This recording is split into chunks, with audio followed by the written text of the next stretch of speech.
Selamat pagi Bapak Ibu yang dikasihi Tuhan. Sungguh tiada kasih yang lebih besar, tiada kasih yang lebih indah selain kasih Tuhan kita Yesus Kristus yang rela mati di kayu salib untuk menebus dosa-dosa kita. Sungguh siapakah kita ini Bapak Ibu, sehingga Dia rela mati untuk kita. Oleh sebab itu pada pagi hari ini kita mau mengingat betapa besar kasih Tuhan bagi kita. Pengorbanannya di kayu salib itu bukti kasih Tuhan bagi kita semua. Mari kita mau agungkan Dia, kita mau sembah Dia pada pagi hari ini. Itulah karya yang terbesar yang Tuhan sudah berikan bagi kita semua. Saya undang jemaat bangkit berdiri. Kita akan menyanyikan karya terbesar.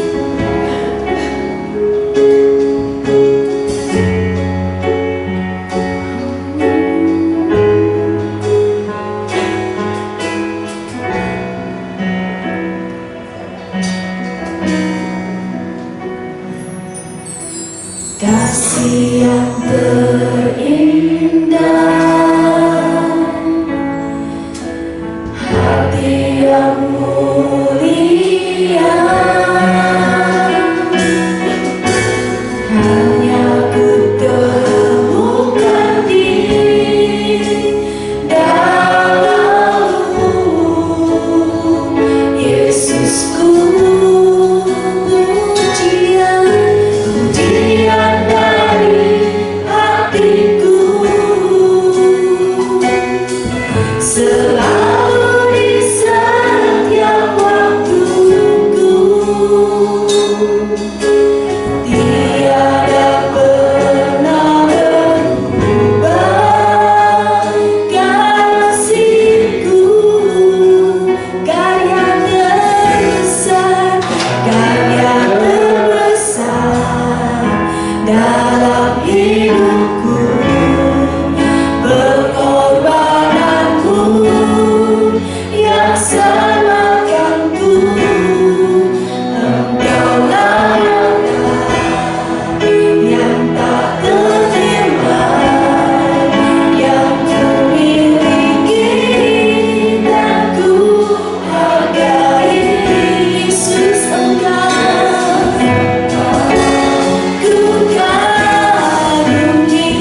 pencipta langit dan bumi.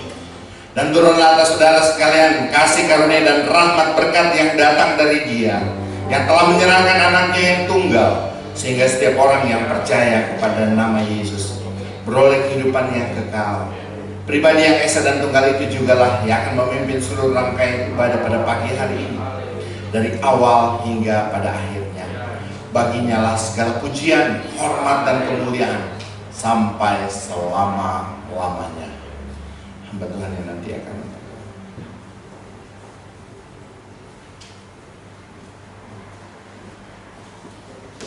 Tuhan Yesus, kami mengucap syukur di pagi hari ini. Kami ada karena kebaikan dan kemurahan-Mu. Justru karena Engkau, kematian-Mu di kayu salib ini, Engkau yang telah mati untuk kami. Kami bisa hidup karena itu, karena kemurahan-Mu, karena kasih karunia-Mu. Di pagi hari ini Tuhan Yesus, kami Tuhan rindu atas ingin lawatan-Mu atas kami. Biarlah urapan-Mu turun atas umat-Mu, jemaat di tempat ini Tuhan. Biarlah Kau urapi kami, Kau pakai kami. Biarlah kami bisa sesuai seturut dengan kehendak rencana-Mu. Biarlah kami ada hanya untuk kemuliaan dan kebesaran nama-Mu saja. Kami mempersilahkan Engkau hadir dalam ibadah pagi hari ini. Dan biarlah kami pulang dengan penuh sukacita, karena kami telah memperoleh kebenaran firman dari-Mu ya Tuhan Yesus. Terima kasih Tuhan Yesus. Kami menyerahkan semuanya ke dalam tangan-Mu. Ke dalam nama-Mu saja kami bersyukur. Haleluya. Amin. Jemaat silakan duduk kembali. Kita mau menyembah Tuhan pada pagi hari ini. Karena salib-Mu Tuhan, kami boleh ada. Karena salib-Mu Tuhan, kami masih hidup sampai saat ini. Itu karena berkat kemurahan Tuhan.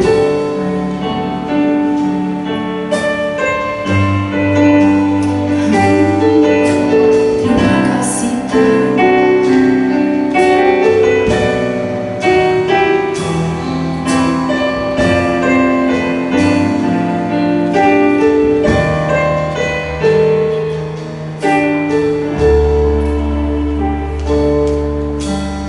Hanya Kau Tuhan di hidup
sumber pengharapan. Kuasa-Mu sanggup memberikan kesembuhan.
bahwa darahmu yang begitu mahal berdampak di dalam kehidupan kekristenan kami, iman kami, sehingga di dalam hidup keseharian, di dalam ibadah, di dalam segala aktivitas hidup kami, sungguh nyata bahwa pengorbananmu kami hayati dan kami hidup di dalamnya. Kami tahu bahwa kematian Kristus bukanlah kematian yang murahan.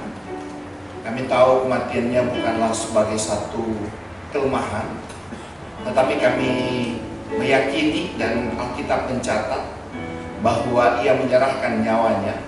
Jadi bukan karena kematian salib, bukan karena penderitaan, tetapi karena dia mau menyerahkannya. Dan itulah kedaulatan yang tertinggi.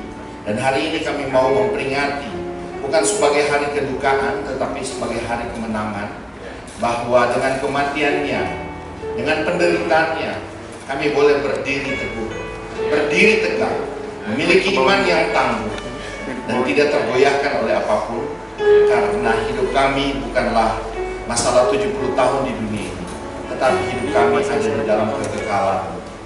Berbicaralah pada pagi hari ini bagi setiap kami, bahkan jemaat Tuhan yang mengikuti lewat YouTube, sehingga kami diteguhkan, kami melihat hari-hari ke depan adalah penuh dengan pengharapan, sehingga segala ketakutan COVID dan segala hal tidak membuat iman kami runtuh, tetapi kami melihat itu sebagai bentuk penggenapan yang Allah sedang singkapkan di hari-hari terakhir ini. Berbicaralah Tuhan, karena kami telah siap. Di dalam nama Yesus kami berdoa dan kami mengucap syukur. Amin. Shalom. Berapa banyak dari kita yang menyadari tentang Paskah pada hari ini? Saya mau katakan selamat Paskah. Selamat Paskah ini sebenarnya, hari Paskah ini harusnya menjadi hari kebesaran yang melebihi dari hari Natal. Kalau hari Natal itu menggambarkan tentang janji Tuhan, dia akan mengirimkan penyelamat. Kalau Paskah itu berbicara tentang ia pribadi yang sudah melakukan keselamatan itu, pengorbanan itu, supaya saudara dan saya diselamatkan. Sehingga nilai dari Natal dan Paskah itu harus menjadi nilai yang saudara sadari bahwa Paskah itu memiliki nilai tertinggi. Di dalam tulisan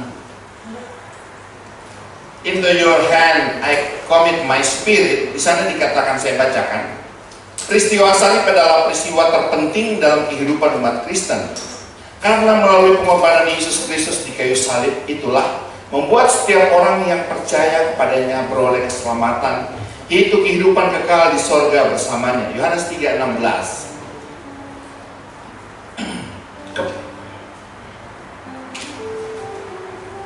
Hubungan manusia dengan Allah telah terpisah jauh karena dosa manusia itu sendiri, dan manusia tidak berkuasa untuk dapat melepaskan diri dari dosa tersebut.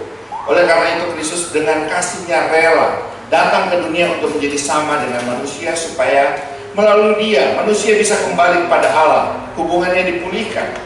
Peristiwa salib ini lah puncak dari rencana Allah, bahwa Kristus harus diolok-olok, disesah, disalibkan, mati karena dosa-dosa manusia, kemudian pada hari yang ketiga bangkit dari antara orang mati sebagai penggenapan dari janjinya bahwa ia akan bangkit pada hari yang ketiga. Semua peristiwa ini benar adanya sesuai dengan yang tercatat di dalam Alkitab. Namun pernyataan Yesus yang menyatakan, "Ya Bapa, ke dalam tanganmu kuserahkan nyawaku." Saudara yang dikasihi oleh Tuhan Yesus Kristus, ketika berbicara "ke dalam tanganmu kuserahkan nyawaku", apa yang saudara pikirkan? Apa yang terlintas di dalam benak saudara? Ada banyak orang salah mengartikan, seakan-akan ia menghadapi salib, ia menghadapi penyiksaan, ia harus mengalami hukuman, dan kematian itulah sebagai satu hal yang orang kata, Tuhan mati sih, kok punya Allah yang mati sih, berarti selama 3 hari nggak ada Allah dong di dunia ini. Nah, pengertian-pengertian yang salah. Karena saudara, ada banyak orang yang tidak dapat melihat Kristus dari dua sisi, bahwa dia adalah Allah 100% dan manusia 100%. Sehingga orang terbingungkan. Karena apa? Karena ketika engkau belum percaya Yesus, penyingkapan tentang rahasia kebenaran firman Tuhan itu begitu sulit, tidak mudah dimengerti. Sekalipun kau punya titel sebagai profesor dan doktor, itu tidak akan membukakan, menyingkapkan rahasia dari kematian Kristus itu sendiri. Oleh sebab itu, ketika engkau sudah percaya Yesus, mari gumuli kebenaran firman Tuhan. Ada banyak pertanyaan-pertanyaan, dan Roh Kudus akan membantu untuk kita disingkapkan satu demi satu. Pada pagi hari ini kita akan melihat seperti apa makna dari Paskah, kematian Kristus itu sendiri. Saudara, kalau kita melihat lagu atau menyanyikan, karena salibmu ku hidup, karena salibmu ku menang, engkau yang melakukan segenap untuk melakukan mujizatmu. Saya pikir, mari kita mengimani pujian ini. Karena kalau kita cuma menyanyi, karena salibmu ku hidup, kita sudah menyadari bahwa kita hidup karena salib itu. Tapi kenapa ketakutan masih begitu besar menguasai hidup kita? Bukankah salib itu adalah kekuatan? Bukankah salib itu adalah mujizat? Bukankah salib itu adalah seluruh perhatian dari kasih Allah di dalam Yohanes 3:16? Bahwa ia menyerahkan nyawanya untuk siapa? Jadi kalau saudara bisa melihat salib Kristus itu, Paskah itu sendiri, itu tertuju kepada satu pribadi yang dengan sukarela mengambil apa yang menjadi bagian yang saudara dan saya. Pada minggu kemarin saya sudah katakan, dia melakukannya untukku. Jadi saudara harus melihat bahwa Paskah itu sendiri adalah satu kemenangan, bukan bentuk penderitaan, bukan bentuk kegagalan, bukan bentuk kelemahan. Tapi Paskah itu sendiri adalah kemenangan. Kemenangan terhadap apa? Kemenangan terhadap dosa, kemenangan terhadap diri sendiri, kemenangan terhadap tantangan yang ada dalam dunia ini. Secara manusia kita dilemahkan, kita punya pikiran, kita punya perasaan, kita ditekan di sana dan di sini. Tetapi itu hanya sifatnya sementara, dan itu tidak dapat mengambil apapun dari iman saudara ketika kita meletakkan iman kita kepada Yesus berdasarkan Paskah itu sendiri. Saudara, kita akan melihat slide yang pertama. Ya, lanjut. Apa makna yang terkandung di dalam totalitas Yesus itu sendiri? Ya, satu, kita akan melihat kasih.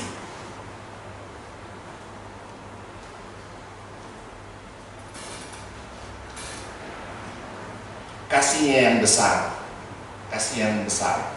Kasih yang besar ini harus menjadi landasan dasar pijak iman dari kehidupan saudara dan saya.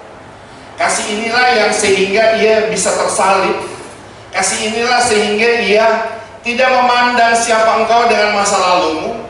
Kasih inilah yang membuat dia dapat menyatakan engkau sebagai orang benar, sekalipun kehidupanmu nanti beberapa puluh tahun ke depan penuh dengan lika-liku, penuh dengan segala kelemahan, tetapi matanya tetap melihat engkau sebagai orang yang sudah dibenarkan. Karena apa? Kau percaya kepada nama Yesus. Ini tidak masuk di dalam logika banyak orang. Bahkan dalam banyak orang percaya, orang setiap kita. Karena saudara dikacaukan dengan, oh saya masih berdosa. Coba tanya anak-anak muda, kamu percaya Yesus? Percaya. Nanti masuk surga nggak? Belum tentu om. Kenapa? Kan saya masih melakukan dosa. Ini pertanyaan klasik. Tidak ada satu orang pun selain Yesus yang mampu hidup tidak berdosa. Sekalipun secara manusia sudah dibuktikan ketika kita mau sungguh-sungguh kepada Tuhan, manusia punya kemampuan tidak berdosa seperti Yesus. Karena kan dalam posisi dia tidak berdosa, itu bukan dalam posisi sebagai Allah, tapi dalam posisi, dalam kapasitas sebagai manusia 100%. Namun pengorbanannya di kayu salib sudah menguduskan engkau. Ketika sebelum, sedang, dan akan melakukan dosa lagi, pengorbanan Yesus sudah terjadi atas itu. Karena kalau pengorbanan itu harus menunggu kekudusanmu di dalam kemampuanmu sebagai manusia, tidak ada satu manusia pun akan diselamatkan. Oleh sebab itu di dalam Efesus dikatakan, Efesus 2 ayat 9. Mari kita lihat di dalam Efesus 2 ayat 9.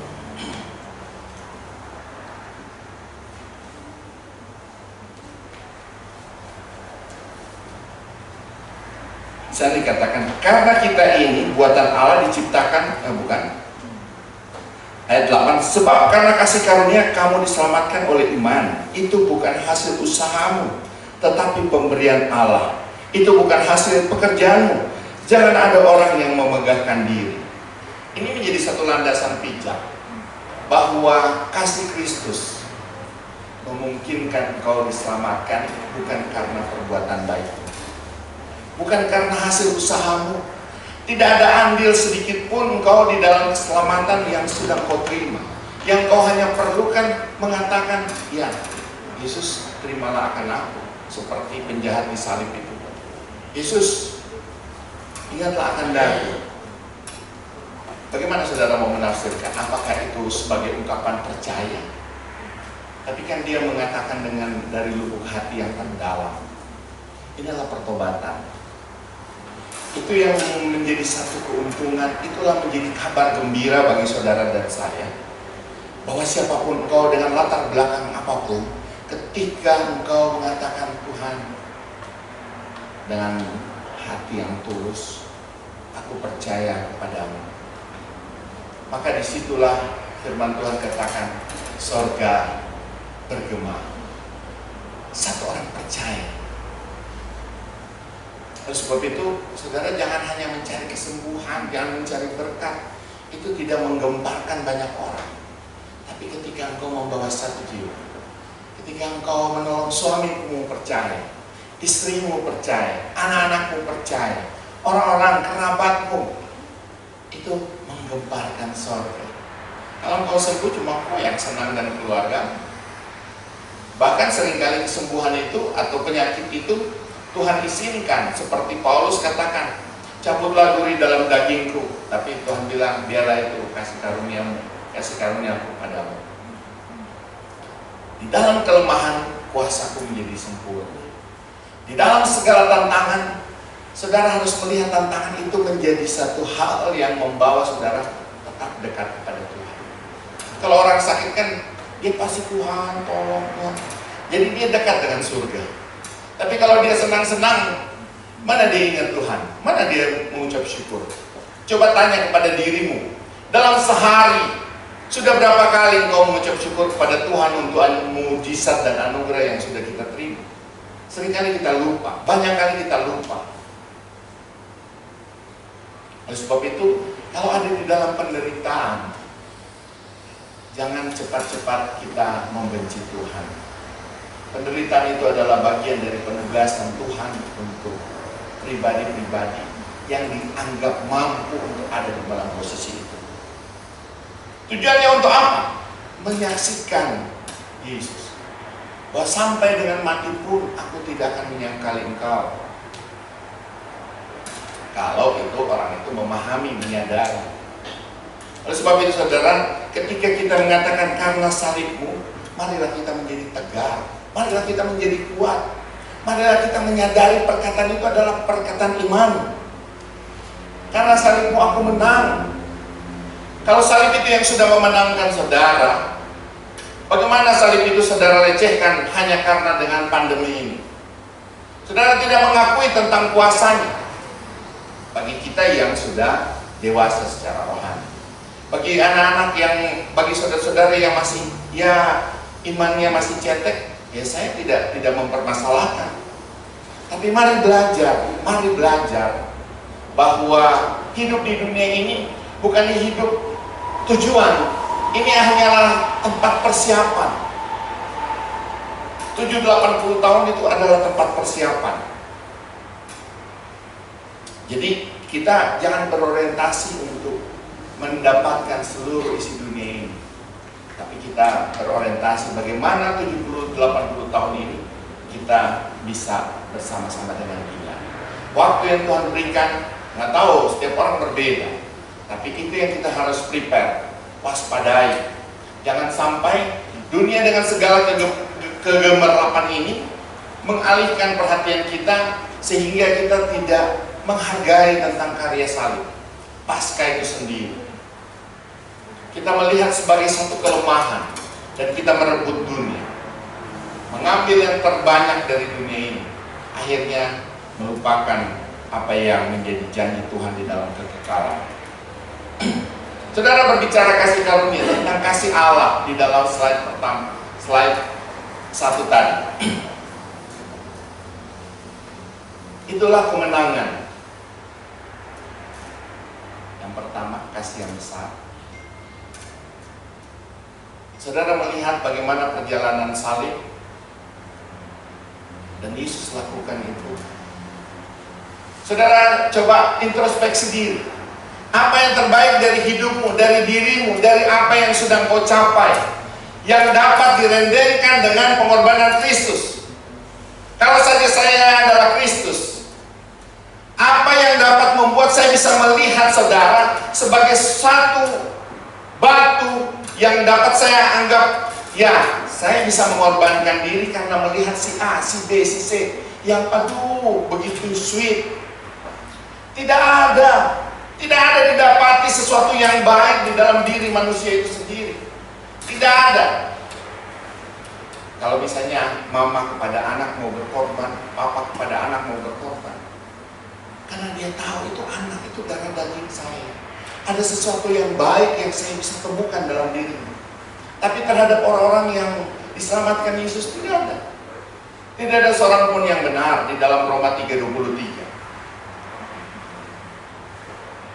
Jadi saudara, ketika kita melihat Yohanes 3:16, itu harus kita pikirkan. Kita diselamatkan, tidak ada satu titik pun yang di dalam diri kita yang dapat dikatakan emas, yang bisa menjadi perhatian Tuhan untuk dia bangga. Saya mau menyelamatkan Hendra karena, oh betapa gantengnya dia, betapa gendutnya dia. Tidak ada kemegahan di dalam diriku, di dalam dirimu. Tapi kalau dia mau melakukan hal itu kasih yang besar. Itu kasih yang harus saudara dan saya cermati.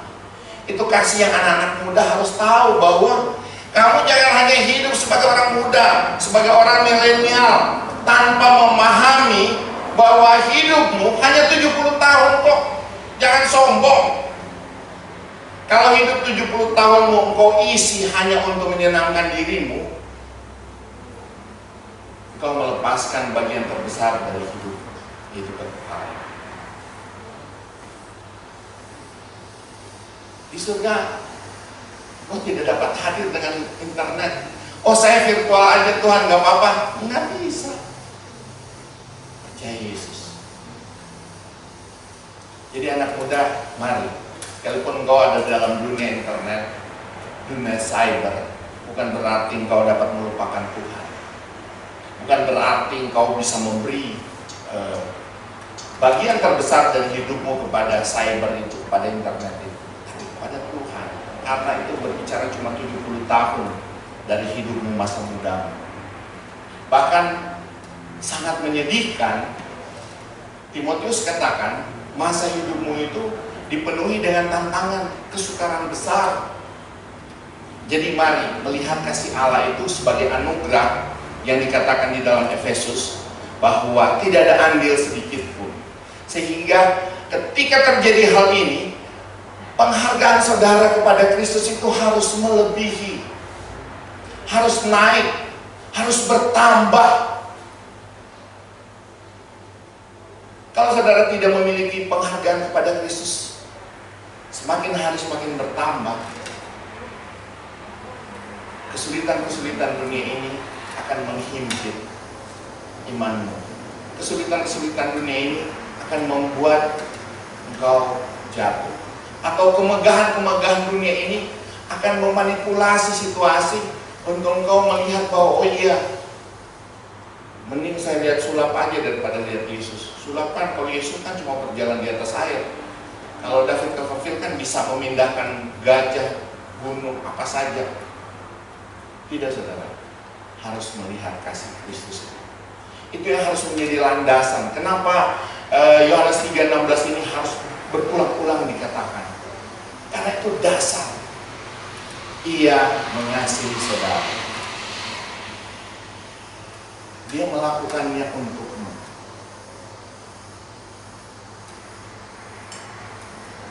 Karena kasihnya kasih yang buta.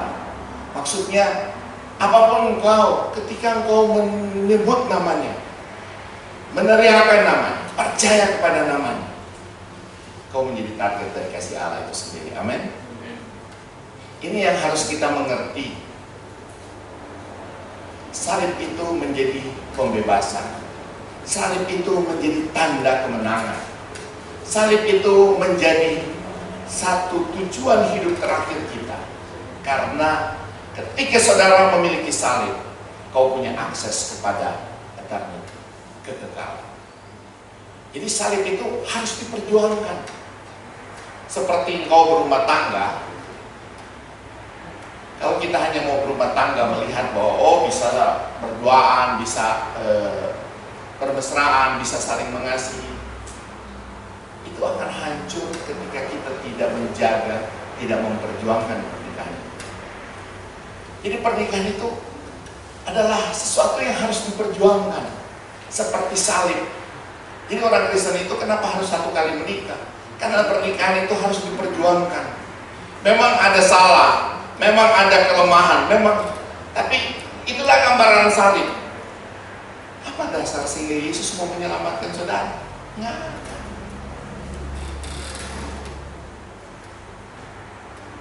Dia mengampuni engkau. Ketika engkau sudah berdosa, sedang berdosa, bahkan akan melakukan dosa lagi, pengampunannya sudah selesai. Saya mengampuni engkau, dan dia menyebut saudara dan saya adalah orang kudus.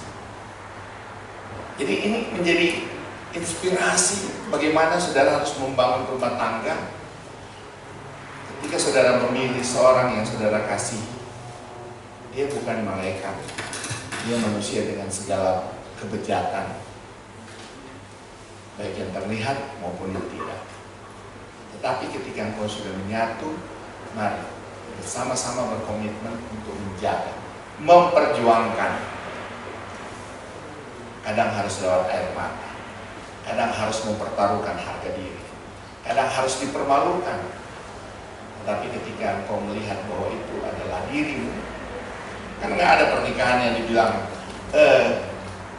kita kan masing-masing, enggak, menjadi satu, dua menjadi satu. Jadi kalau engkau melepaskan diri, ya berarti engkau sedang hanya sebelah, sampai kapanpun sebelah. Ya, memang ada pengampunan Tuhan. Kedua, itu berbicara tentang jaminan. Di dalam Ibrani 7 ayat 22, mari kita lihat sebentar.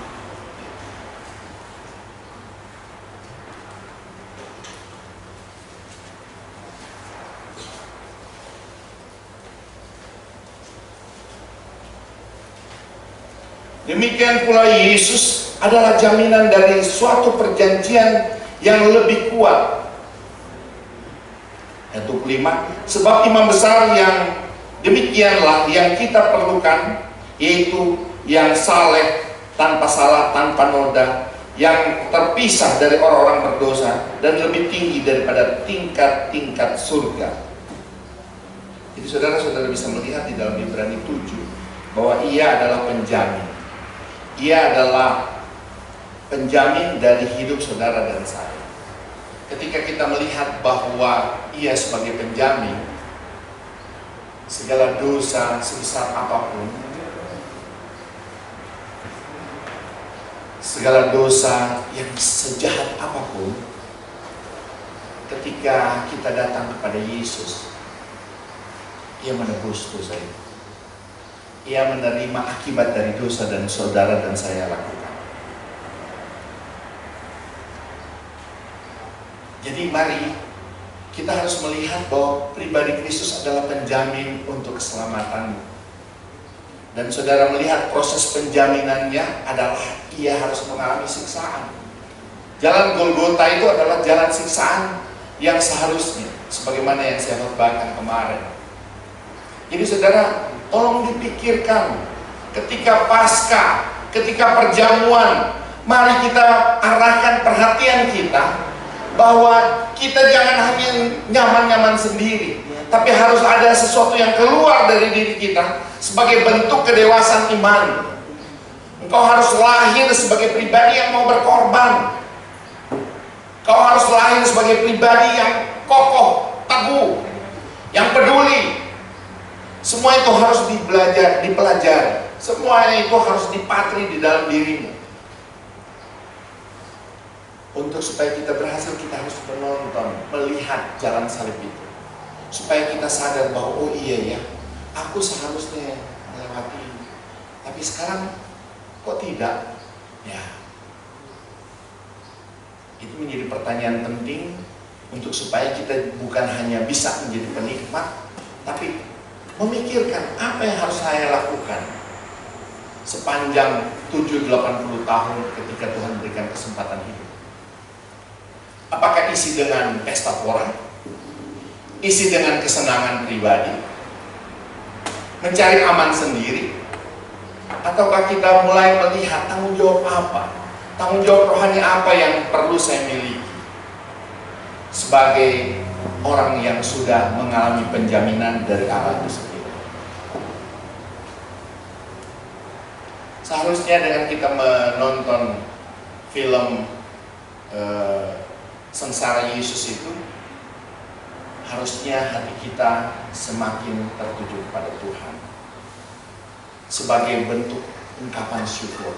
Saudara tidak bisa melampaui kasih Allah yang luar biasa itu, tetapi mari lahirkan, munculkan tanda-tanda Paskah di dalam dirimu, tanda-tanda kemenangan di dalam dirimu, tanda-tanda bahwa engkau adalah orang yang dipersiapkan untuk satu kekekalan di dalam dirimu.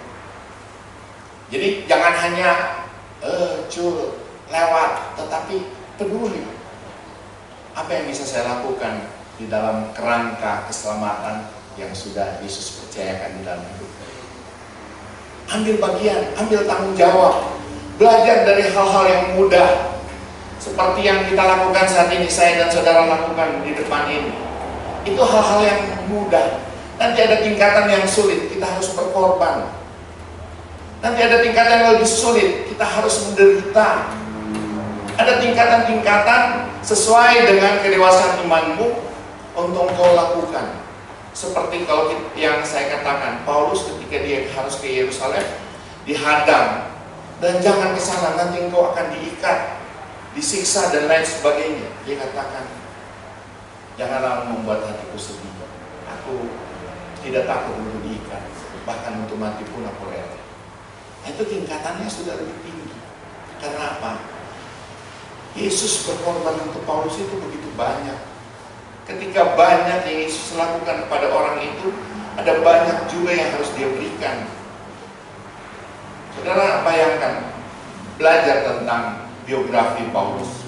Seorang yang taat dari kehidupan Yahudi yang keras, seorang penganiaya, karena dia ingin menjadi orang yang begitu perfect sebagai imam besar. Akhirnya Tuhan menangkan. Dan ketika ia ada di jalan Tuhan, ia harus membalas sama seperti pada zaman dia menjadi seorang Yahudi. Dan dia tidak takut. Untuk matinya pun dia bilang, aku berani.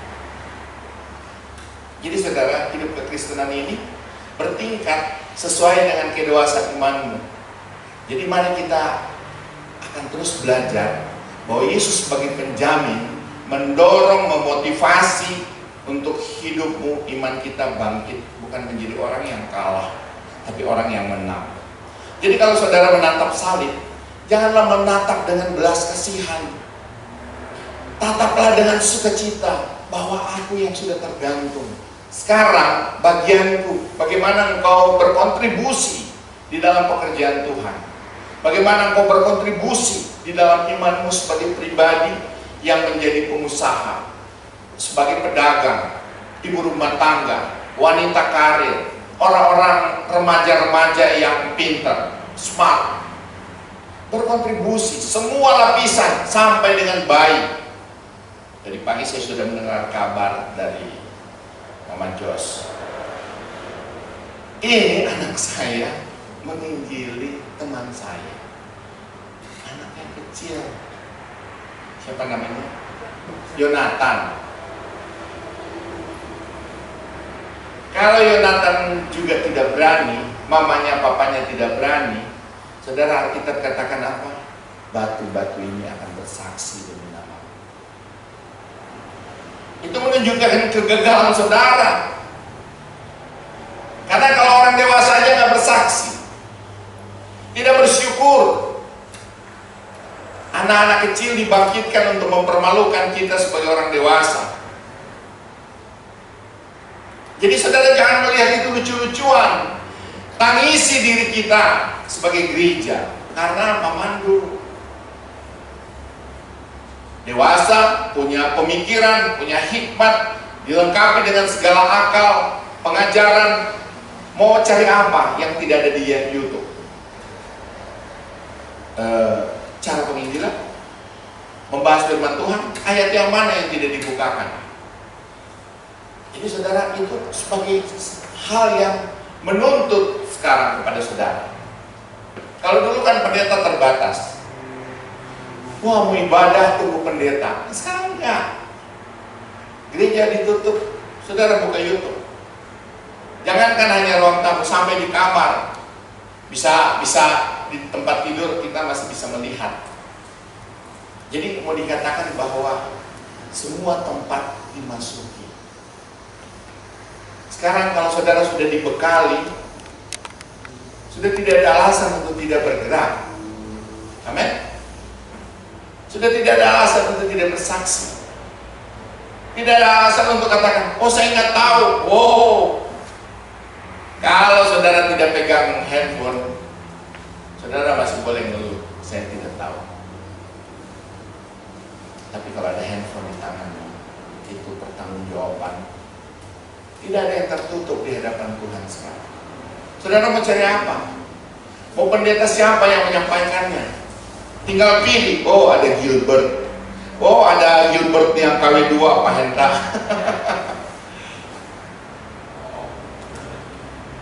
Ada Kook. Nah. Jadi saudara, kita harus melihat Kristus sebagai penjamin, harus mendorong kita maju di dalam Tuhan. Paskah harus membuat saudara bersuka cita karena semua akses yang tertutup dibukakan. Bait suci terbelah, bahwa akses yang dulunya tempat kudus dan maha kudus itu hanya orang tertentu. Sekarang saudara boleh nyelonong sampai ke tempat yang maha kudus ketika engkau mempersiapkan dirimu menjadi alat di tangannya. Dan kita semua terpanggil untuk hal itu.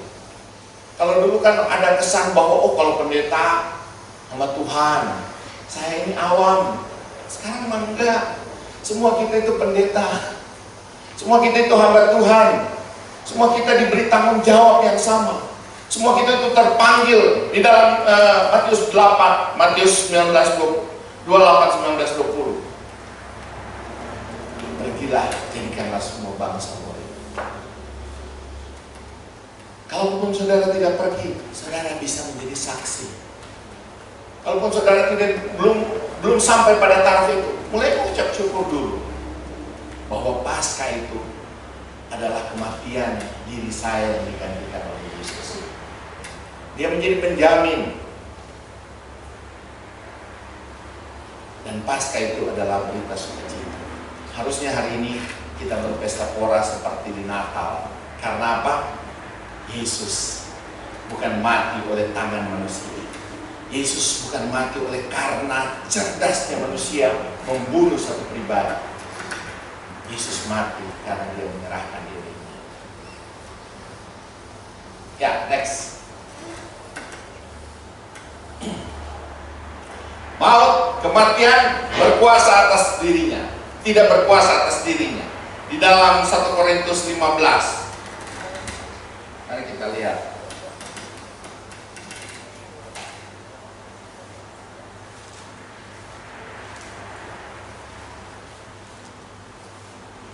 Saudara, sampai hari Minggu saya tetap berkhotbah.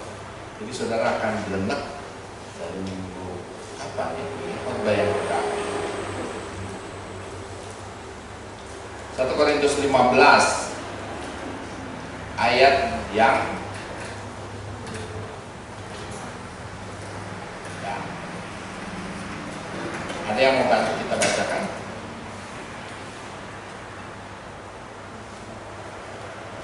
Ayat 55.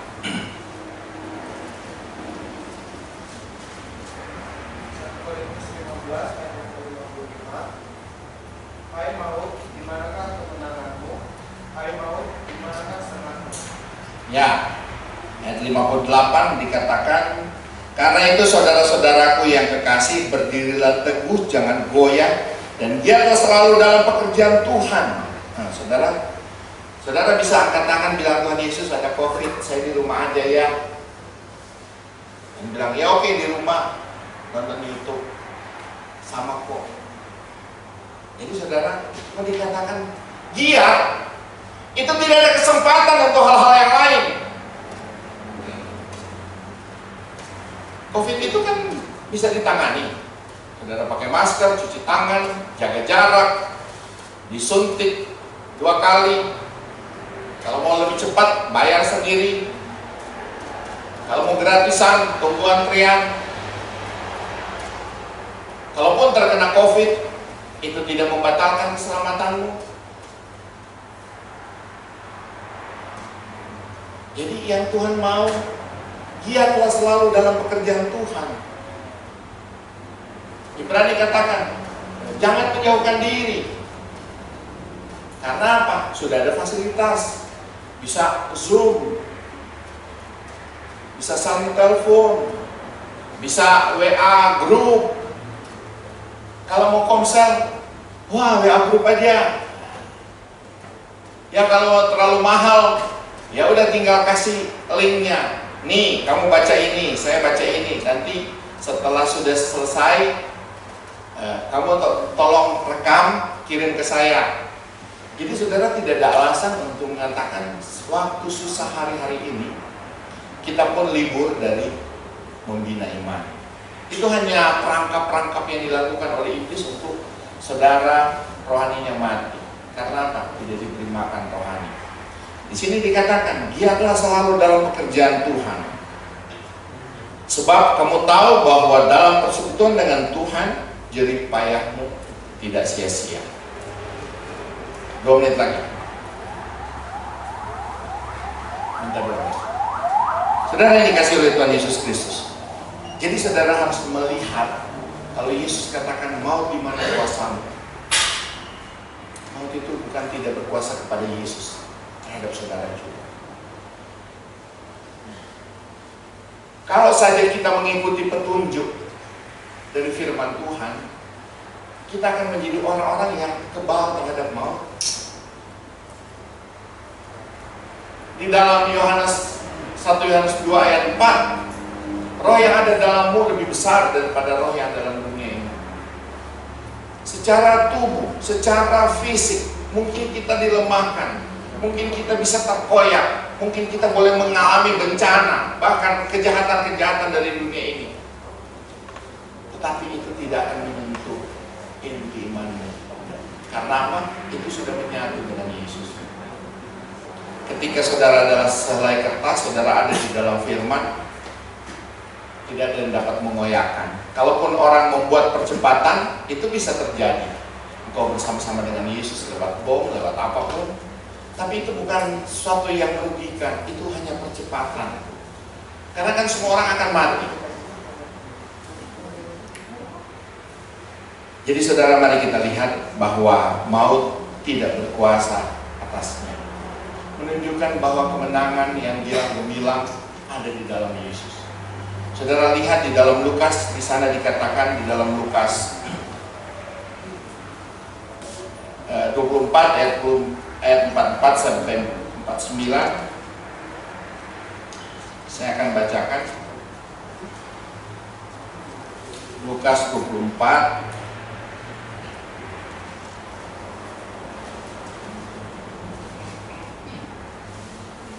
Mari kita lihat sebagai penutup.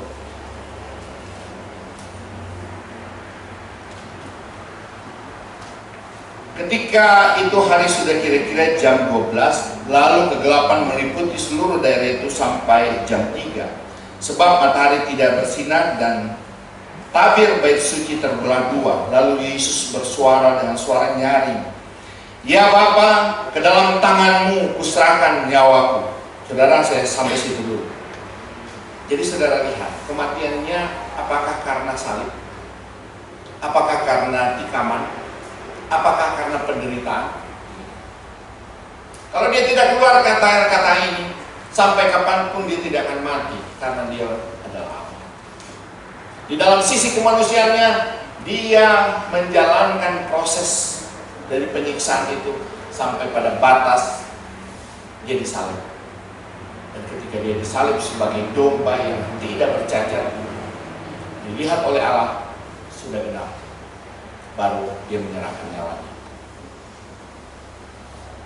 Jadi saudara bukan percaya kepada Yesus yang mati.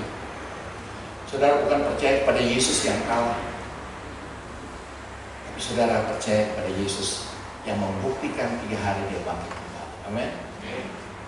Kalau dia bangkit, di sana dikatakan siapa yang sudah mati bersama-sama dengan dia akan bangkit bersama-sama dengan dia. Saudara mungkin terkena COVID mati, terkena bom mati, terkena apa saja mati, kena kuman mati. Tapi itu tidak mematikan imanmu kepada Yesus. Dan ketika dia bangkit, saudara akan ikut bangkit. Dan dia berjanji dimanapun dia berada. Di dalam Yohanes 14 ayat 3, kamu pun akan berada. Jadi saudara, jangan takut dengan kematian. Takutlah kepada Kristus yang sanggup mengalahkan kematian itu. Karena ketika engkau menyatu dengan Dia, ada hidup yang tidak bisa tergantikan dengan apapun, yaitu keabadian yang Yesus janjikan. Secara praktis hari ini, mari cintai Yesus lebih dan lebih lagi. Ambil bagian di dalam pekerjaannya. Bagian dari pekerjaan Tuhan itu hanya sebagai alat trigger untuk engkau tetap mengasihi Tuhan, untuk engkau tetap bersama dengan Dia, untuk tetap terpelihara imanmu. Karena ketika engkau hanya menjadi Kristen dan tanpa aktivitas kerohanian, pelayanan kepada Dia, betapa mudahnya engkau dipisahkan dari kelompok kebenaran, dan engkau akan terpisah, terjauhkan, dan akhirnya tidak mengalami kasih karunia. Amin. Mari kita akan masuk ke dalam perjamuan kudus sebagai respon bahwa Paskah yang kita hadiri, Paskah yang kita peringati adalah Paskah kemenangan. Yesus telah menang. Dia sudah memberikan dirinya dalam bentuk kasih yang begitu besar. Dia menjadi penjamin, dan dia buktikan bahwa dia tidak mati seterusnya, karena kematian dikalahkan. Pada hari ketiga dia bangkit. Kalau dia sudah bangkit, kenapa engkau masih tidur? Kalau dia sudah bangkit, kenapa engkau tidak pernah mengalami kemenangannya? Di mana imanmu? Mari hari ini berdiri teguh pada imanmu. Lihat kebangkitan Kristus dan jadilah berkat, karena engkau terpanggil untuk menjadi berkat. Sampaikan kabar sukacita ini. Nyatakanlah kesaksian hidup, sehingga olehnya ada banyak orang yang mulai diselamatkan karena hidup terpaut kepada Kristus. Selamat Paskah.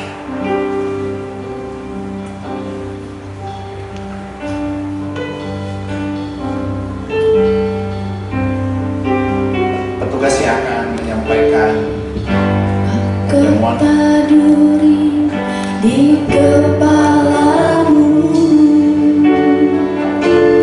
menebus pikiranku. Tanganmu berlubang baku, menebus perbuatanku.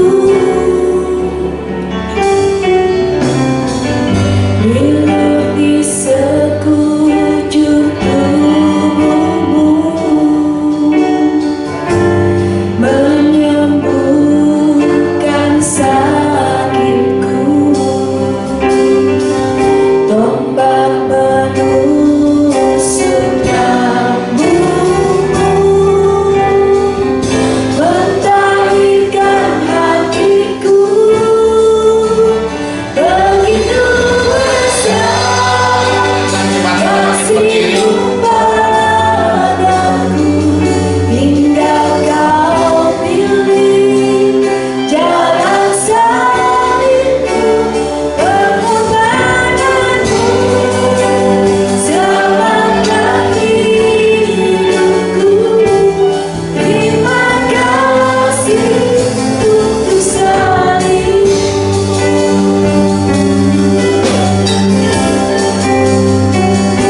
Inilah kami, hamba-hambamu, kami merendahkan diri di hadapan-Mu dan jemaat ini.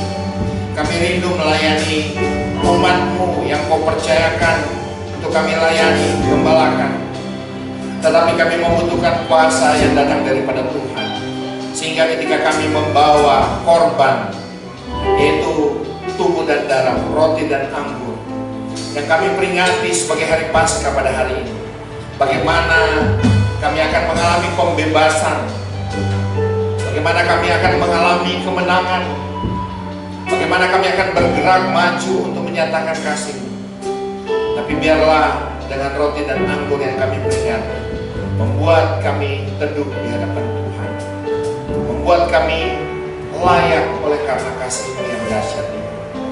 Letakkan tangan pengurapan-Mu atas hamba-hamba-Mu, sehingga ketika kami menyampaikan roti dan anggur ini, perkenanan Tuhan terjadi atas kami, memberkati roti dan anggur itu, sehingga itu menjadi berkat atas kehidupan jemaat.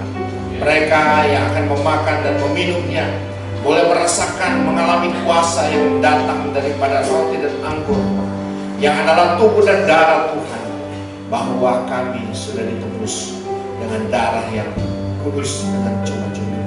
Sehingga ketika kami mau makan dan meminumnya, ada penghargaan, ada ucapan syukur, ada kekaguman yang semakin hari semakin menguasai hidup kekristenan kami.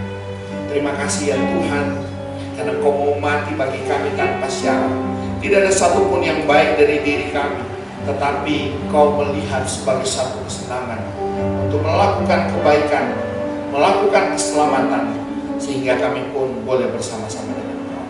Terpujilah nama-Mu. Di dalam nama Yesus kami berdoa dan kami mengucap syukur. Silakan Bu.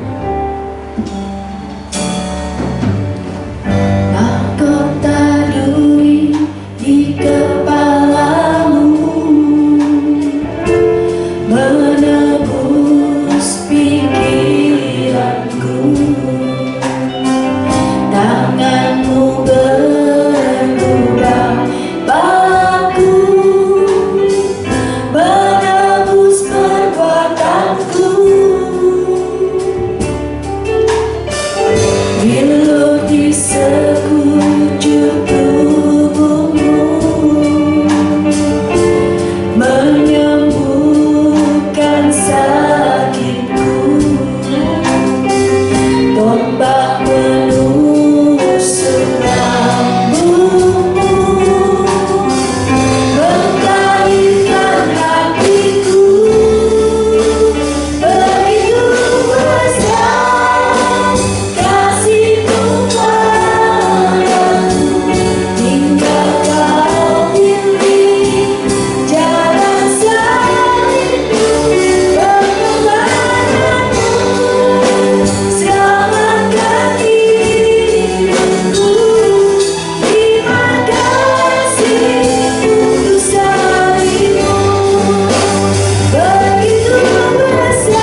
Mari kita akan mengangkat roti kita di tangan kanan.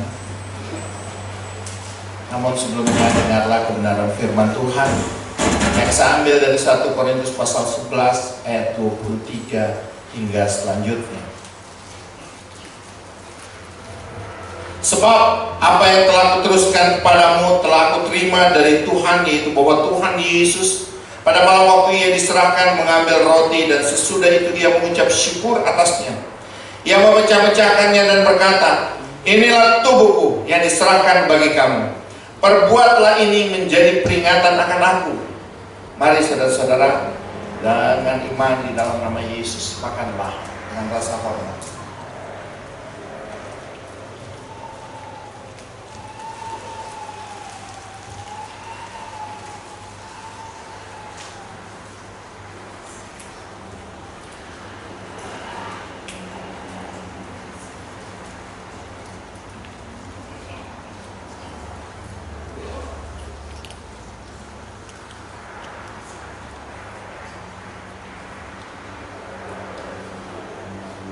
Mari kita mengangkat cawan di tangan kanan kita. Dengarlah firman Tuhan.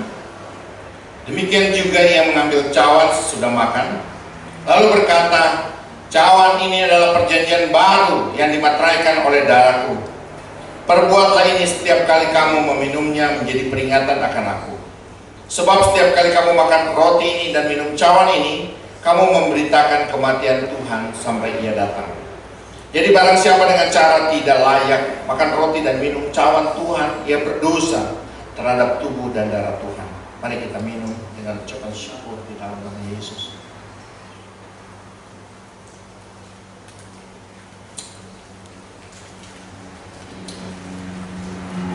Di dalam Markus 12 ayat 30 dan 33, kasihilah Tuhan Allahmu dengan segenap hatimu, dengan segenap jiwamu, dan dengan segenap akal budimu, dan dengan segenap kekuatanmu. Dan kasihilah sesamamu manusia seperti dirimu sendiri. Mari kita aplikasikan Paskah ini untuk mengasihi Kristus lebih daripada hidupmu, dan mengasihi sesama kita sebagai pribadi-pribadi yang Tuhan tempatkan menjadi mitra, menjadi sahabat, menjadi orang-orang di mana engkau dapat menyalurkan kasih Allah, perhatian, berbagi kasih, kepedulian, sehingga hidup rukun boleh terjadi dimanapun kau berada. Mari menyatakan ucapan syukur kita kepada Tuhan atas Paskah, atas kemenangan dari kematian yang sudah dinyatakan, yang hari ini kita boleh peringati. Bersukacitalah di hadapan Tuhan. Lepaskan berkat atas kota, atas bangsa, atas lingkungan, atas keluargamu, suamimu, istrimu, anak-anakmu. Katakanlah berkat atas. Bukankah Tuhan katakan perkataan-perkataanmu berkuasa? Mari katakanlah berkat atas. Mari katakanlah damai atas. Mari nyatakan kuasa Allah di tengah-tengah hidup di mana kau berada, supaya orang-orang di sekitar boleh mengalami kasih dan kuasa itu, ketentraman, anugerah berkat yang Tuhan titipkan di dalam hidup. Nyatakanlah ucapan syukur kepada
bersyukur ya Tuhan. Kau memberkati kota dan bangsa kami, memberkati pemimpin-pemimpin kami, aparat keamanan, bahkan seluruh warga yang ada di sekitar gereja. Biarlah berkat itu mengalir atas mereka di tengah-tengah kesusahan pandemi yang ada. Kami melepaskan berkat. Berikan mereka sukacita, damai sejahtera. Dan biarlah Tuhan kasih-Mu melawan setiap tempat, setiap pribadi, setiap rumah tangga. Kalau ada duka, biarlah ada penghiburan yang daripada Tuhan. Kalau ada sakit penyakit, biarlah ada kesembuhan yang datang daripada Tuhan. Karena kami tahu Tuhan, Kau sudah mati, menguasai, mengalahkan maut. Dan ada kuasa yang begitu besar yang hadir di dalam kehidupan setiap kami orang-orang percaya. Kami teringat akan saudara-saudara kami yang sakit, baik itu Pak Jo, Mahartati, bahkan Pak Boy. Kami mengucap syukur. Kun, ada banyak nama yang boleh kami deretkan di hadapan Tuhan, bahwa Kau sudah melawan mereka, memulihkan, menyembuhkan. Bahkan setiap kami yang mengalami kelemahan-kelemahan tubuh ya Tuhan, kami yang mengalami kemerosotan secara ekonomi ya Tuhan, mari Tuhan, Kau yang akan memberkati, Kau yang akan memberikan penghiburan. Dan pagi hari ini Kau melihat hati kami penuh dengan ucapan syukur kepada Tuhan, penuh kekaguman kepada Tuhan, karena kemenangan yang sudah Kau nyatakan yang boleh kami peringati pada hari ini. Kalau sebentar kami akan kembali ke dalam segala aktivitas hidup kami, biarlah Tuhan ucapan syukur itu melimpah dan kami saksikan kepada orang-orang yang Tuhan pertemukan, untuk mereka pun boleh mengalami kasih karunia sebagaimana yang sudah kami terima. Terpujilah nama Tuhan. Di dalam nama Yesus kami berdoa dan kami mengucap syukur. Semua kita yang percaya katakan amin. Silakan duduk Bapak Ibu saudara sekalian.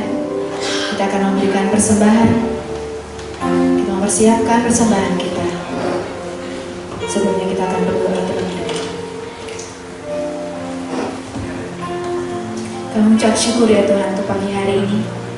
Kalau kami boleh mengingat kembali akan pengorbanan Tuhan 2000 tahun yang lalu, yang telah menebus dosa-dosa kami, yang telah menyelamatkan kami. Dan sebab itu Tuhan, pada pagi hari ini kami mengucap syukur untuk segala kebaikan. Tidak sebentar kami akan memberikan persembahan, kiranya Tuhan yang akan menyucikan dan menguduskan setiap rupiah yang akan kami berikan pada pagi hari ini. Terima kasih Bapa, hanya di dalam nama Tuhan kami Yesus Kristus kami siap memberikan persembahan. Haleluya, amin. Ku bawa kepadamu,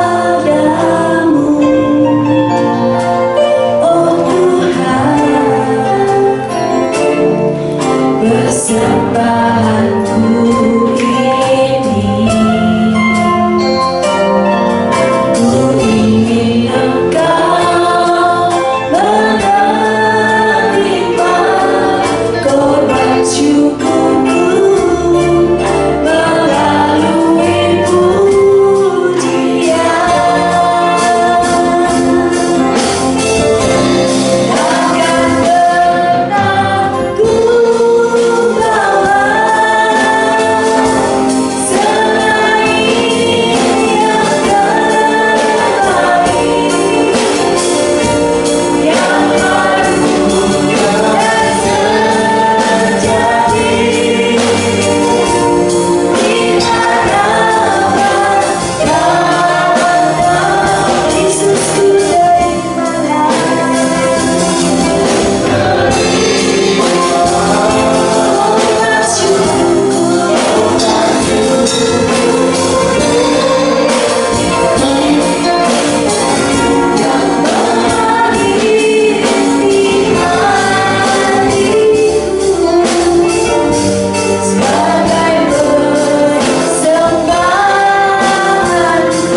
pengumumannya, yaitu hari Minggu tetap ada ibadah di tempat ini pukul 8 pagi.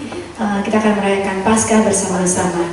Oleh sebab itu, Bapak Ibu, saudara sekalian, kami mengundang dapat mengajak saudara-saudara dan rekan-rekannya untuk boleh hadir bersama-sama merayakan Paskah di tempat ini.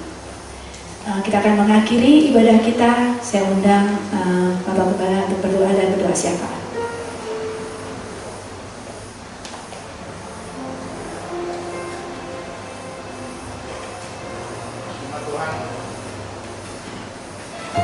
Tuhan, saya undang kita semua bangkit berdiri. Kita akan masuk di dalam doa syafaat dan doa berkat. Biarlah pemaparan firman Tuhan membuat kami diteguhkan, mengubah mindset kami bukan menjadi orang yang hanya larut di dalam segala ketakutan yang diakibatkan oleh dunia ini, tapi kami boleh bangkit dari segala keterpurukan, melihat kemenangan yang sudah Yesus lakukan terhadap diri kami orang-orang percaya, untuk kami boleh berdiri menjadi berkat bagi sesama, untuk peduli terhadap kehidupan mereka. Bapa, kami mau melakukan semua karunia yang sudah Engkau patrikan dalam hidup kami, untuk memperkatakan berkat, untuk mau mendatangi setiap orang dengan ucapan syukur, dengan perkataan-perkataan yang baik, untuk memerintahkan keajaiban-keajaiban Tuhan terjadi di dalam hidup kami. Ketika ada orang sakit, kami melepaskan doa pemulihan, kesembuhan. Ketika orang datang dengan segala keluh kesah, kami melepaskan penghiburan atas. Ketika mereka datang dalam keadaan papah, kami memberikan dari apa yang menjadi milik kami, karena kami tahu tidak pernah akan berkekurangan, justru akan menjadi kelimpahan. Dan kami percaya ya Tuhan, Kau mempersiapkan kami menjadi alat di tangan-Mu, dan untuk mendemonstrasikan kuasa-Mu, bahwa kuasa kebangkitan itu sudah hidup di dalam setiap kami. Dan inilah saatnya untuk kami menggunakannya, untuk membuat sebanyak mungkin orang mengalami kasih karunia Tuhan. Kami bersatu hati melepaskan berkat atas bangsa kami, atas pemimpin-pemimpin kami, baik Bapak Presiden, Wakil Presiden, para menteri, bahkan kepala-kepala daerah.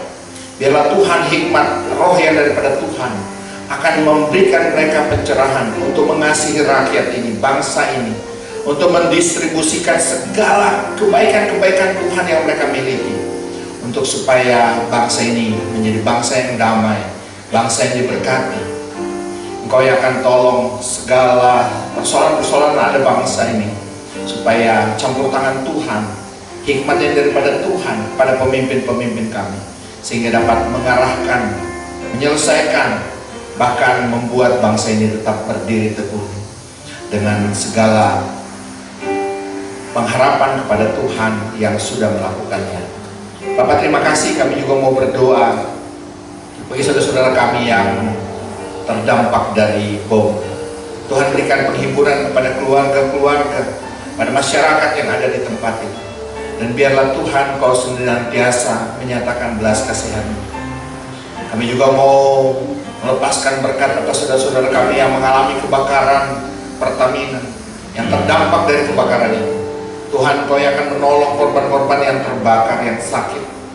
Biarlah Tuhan, pemerintah dengan segala kesigapannya boleh turun tangan, ikut mendukung terselesaikannya persoalan ini, dan warga yang terdampak boleh mengalami hal-hal yang sewajarnya di dalam kesembuhan dan di dalam perekonomian mereka. Kami membawa para dokter dan segala aparat, bahkan bagian dari keamanan, baik TNI maupun Polri. Kau yang akan memberkati mereka ada di garda terdepan untuk memberikan penyuluhan, untuk kami boleh menjaga jarak, mencuci tangan, memakai masker, hidup secara sehat, menghadapi, memerangi COVID yang sedang terjadi. Kami berdoa untuk pendistribusian dari serum COVID ini supaya bisa merata dan bisa efektif kepada setiap orang, karena kami tahu ada campur tangan Tuhan di dalam setiap pendistribusian ini, sehingga bangsa kami boleh melawan, boleh terhindar, dan pada satu ketika kami boleh berdiri sebagai orang-orang yang dibebaskan dari segala sakit penyakit ini. Bapak, kami mengucap syukur dan melepaskan berkat atas setiap jemaat Tuhan. Kami menyaksikan banyak mujizat yang boleh terjadi, dialami. Biarlah membuat mereka semakin mengasihi Tuhan. Dan dengan Paskah ini, iman kami bangkit. Tidak menjadi orang-orang yang takut, tapi menjadi orang-orang yang berani karena benar. Dan menjunjung tinggi kebenaran itu di hadapan Tuhan. Biarlah kehadiran kami dimanapun kami berada, kami membawa damai sejahtera Kristus. Kepedulian untuk mensupport orang-orang yang Tuhan ingin memperoleh berkat dari kehidupan kami. Dan terima kasih Tuhan, kami terus berdoa untuk para pekerja, berdoa untuk para aktivis dan pengurus, bahkan hamba-hamba Tuhan, supaya Tuhan melimpahkan kasih dan pengertian, sehingga pelayanan kami semakin maksimal, mengasihi jemaat Tuhan, membela mereka di hadapan Tuhan, dan kasih karunia Tuhan turun atas kami, mencukupi segala kebutuhan kami sebagai anak-anak. Sebentar kami akan pulang, Engkau juga akan memimpin dan menyertai kami. Jemaat yang dikasihi oleh Tuhan Yesus Kristus, pulanglah, lakukanlah kebenaran firman Tuhan. Ingat-ingatlah akan Paskah ini, bahwa kemenangan itu sudah menjadi bagian di dalam hidupmu. Bersaksilah, bersyukurlah, nyatakan Tuhan setiap saat, karena waktunya sudah dekat. Sekarang arahkanlah hatimu, tadahkanlah kedua tanganmu, dan terimalah berkat Tuhan. Tuhan memberkati engkau dan melindungi engkau. Tuhan menyinari engkau dengan wajahnya dan memberi engkau kasih karunia. Tuhan menghadapkan wajahnya kepadamu dan memberi engkau damai sejahtera. Biarlah kasih yang dari Allah Bapa, kasih karunia dari Tuhan Yesus Kristus, persekutuan dengan Roh Kudus menyertai, memberkati, memimpin langkah kakimu usaha pekerjaan, bahkan memberikan masa depan bagi keluarga dan anak cucumu yang takut akan Tuhan dari saat ini sampai Maranatha, Tuhan Yesus datang kembali. Semua kita yang percaya katakan Karya terbesar dalam hidupku, pengorbananmu yang selamatkanku, Engkaulah yang tak ternilai, yang ku miliki dan ku hargai. Yesus Engkau, ku kagumi. Yesus Engkau, ku kagumi. Yesus Engkau, ku kagumi.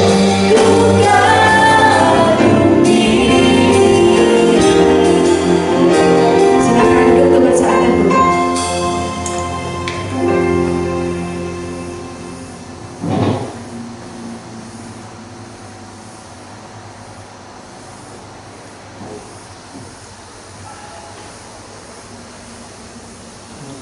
Selamat Hari Jumat Agung, Tuhan Yesus memberkati.